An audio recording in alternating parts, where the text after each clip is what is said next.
Azərbaycan səhiyyə sektorunda son dövrlər müzakirə olunan fiqurlar ətrafında yeni iddialar gündəmə gəlir.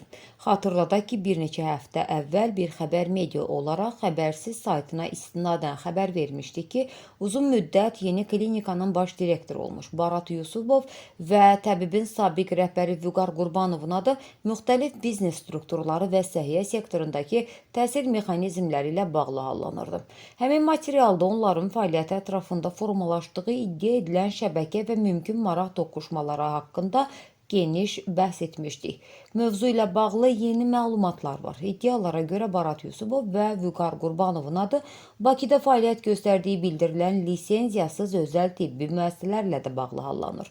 Belə ki, qeyd olunur ki, HP Güvən Klinik adlı tibb müəssisəsi rəsmi olaraq ayrı bir obyekt kimi fəaliyyət göstərsə də, onun Güvən xəstəxanasının lisenziyası əsasında işlədiyi iddia olunur.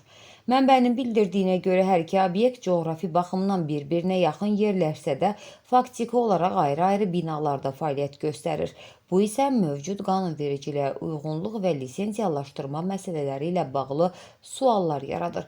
Məsələ ilə bağlı müzakirə mövzusu isə ondan ibarətdir ki, əgər iddialar təsdiqini taparsa, bu səhiyyə sahəsində fəaliyyət göstərən müəssisələrin lisenziyalaşdırılması qaydalarının pozulması kimi qiymətləndirilə bilər.